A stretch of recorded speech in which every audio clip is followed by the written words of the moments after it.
Finally today, getting the most out of your cattle feed is always important, but it is mission critical during drought years.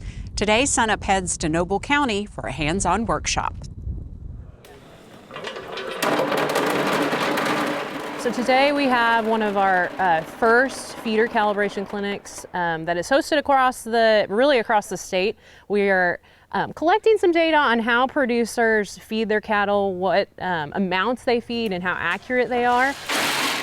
Some people think they're feeding 3 pounds, some people think they're feeding 5 pounds, and in all reality they're feeding 8 and 10 pounds, so they're off. So once their feeding is off, the amount of nutrition is off, the amount of their cost is off. So what we're looking at is the producer, we want to know what type of feeder they're using. We want to know what type of feed they're feeding, so whether it's a 20% cube or a 38, the size of the cube will make a big difference on how much comes out, as well as a different type of feeder. And so every producer that's feeding a 20% cube isn't going to feed at the same rate, okay, because they have everybody has a different feeder. And so we are helping them to kind of test that out. So what we do is we have them release some feed 3 or 4 times. It depends on how accurate I am is catching the feed in the bucket, and then we're measuring it. The cost of feed is very expensive, and if you're thinking you're feeding 3 pounds a day and you're feeding 10 pounds a day, that multiplies very quickly, especially with the more head that you have. So typically this is the best time of year to look at supplementation, but this year is anything but normal.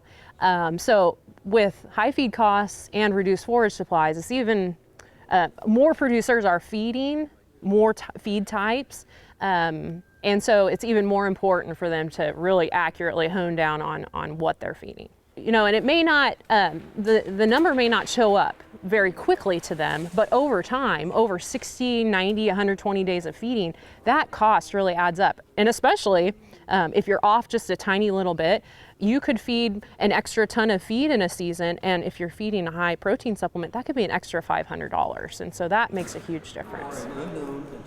I found out that I wasn't putting on enough, so I'm going to have to take and adjust my count as far as how much that I take and put out for the cows. It's just as bad if you don't put out enough as you put out too much. Yeah, it's been real dry at my place. We haven't had any, until the last week or so, we haven't had any measurable rain since about the end of May.